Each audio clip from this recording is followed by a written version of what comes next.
Cette vidéo est pour vous montrer une autre manière de créer une fenêtre PyQt en utilisant par exemple le designer de QGIS.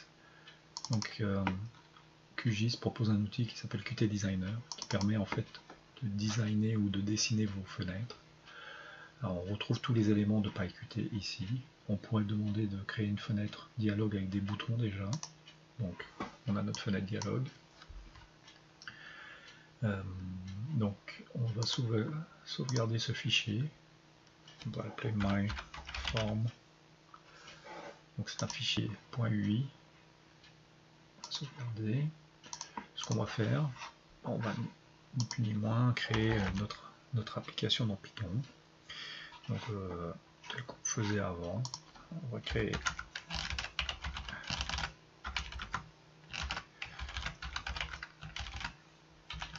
la possibilité de lancer notre application depuis Python.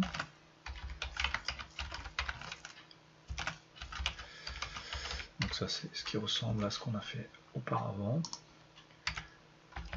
From qt5.widget import q application. Donc ça c'est bon. On va importer aussi un 6. Import 6.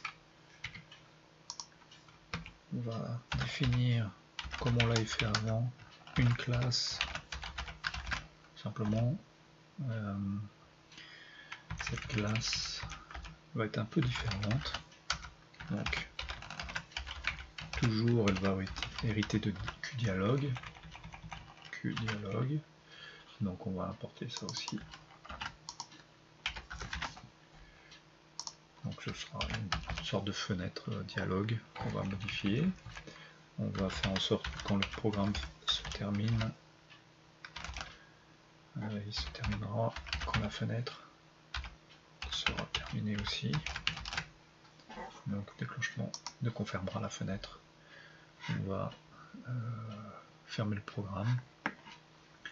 Jusque là ça ressemble beaucoup à ce qu'on a fait avant avec le code. On va définir un constructeur simple qui va appeler ni plus ni moins le super, donc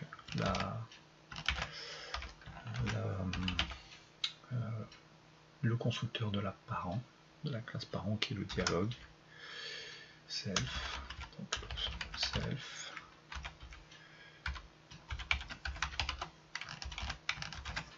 Donc, on appelle le constructeur. Ni plus ni moins, ce qu'on va lui dire de faire, c'est de charger avec UIC. Donc UIC c'est pour charger, import UIC. Ça va nous permettre de charger le fichier, donc qui se trouve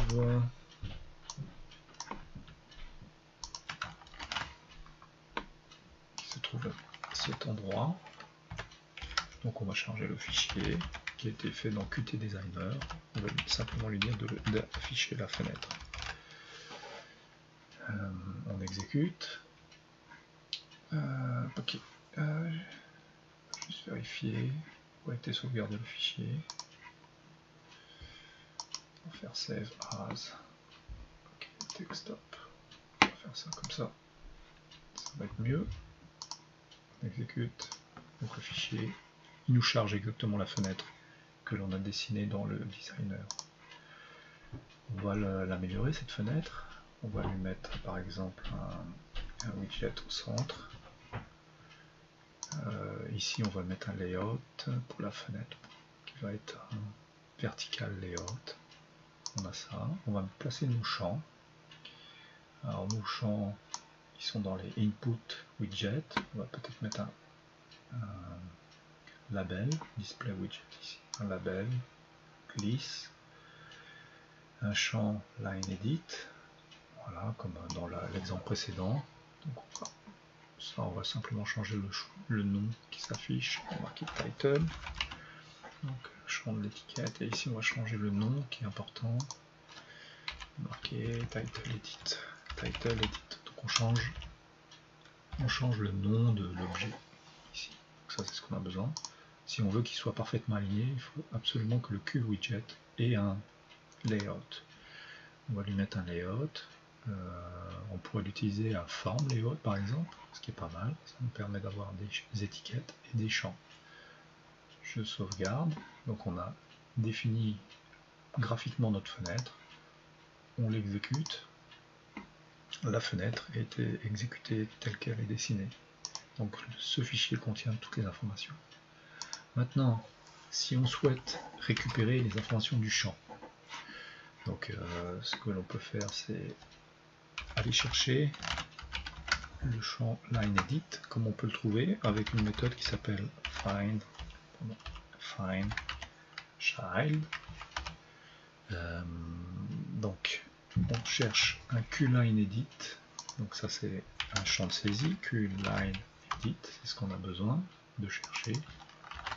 On cherche un enfant dans la fenêtre qui est un QLineEdit avec le nom. Quel nom?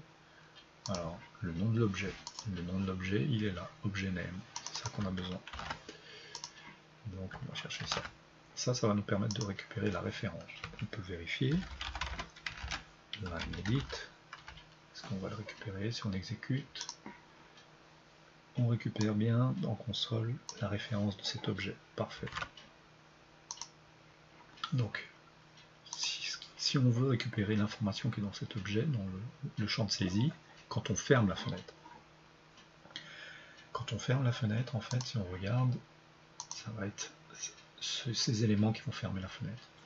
Ces éléments, ça s'appelle des QDialog button box. C'est des button box. Des button box, c'est comme une série de boutons qui sont déjà définis donc, dans Qt Designer. Et ces boutons vont générer des événements. Donc, OK, par exemple, ça va générer l'événement accepté. Alors, ce qu'on peut faire, c'est dire simplement si button box, donc ça c'est cet objet, génère donc l'événement accepté. On se souvient qu'on dans un des exemples précédents, on avait fait bouton cliquer, là c'est accepté. On peut alors connecter notre méthode qui s'appelle self-validate. Alors, la méthode self-validate, qu'est-ce qu'elle va faire? Simplement afficher le contenu du lineEdit. Pour l'utiliser dans l'autre méthode, on va mettre self lineEdit, ça va nous permettre de passer la référence dans une autre méthode. Donc self.lineEdit.text. Et là, ça va me permettre de récupérer, quand je clique sur le bouton OK, quand j'accepte, ça va me permettre de récupérer l'information qui est saisie dans la fenêtre. Donc ici, j'ai écrit DDD, je récupère en console DDD, donc tout fonctionne comme prévu. Donc c'est une méthode qui permet d'éviter du codage de fenêtres. On utilise le Qt Designer pour dessiner notre fenêtre, on obtient un fichier UI que l'on peut charger facilement.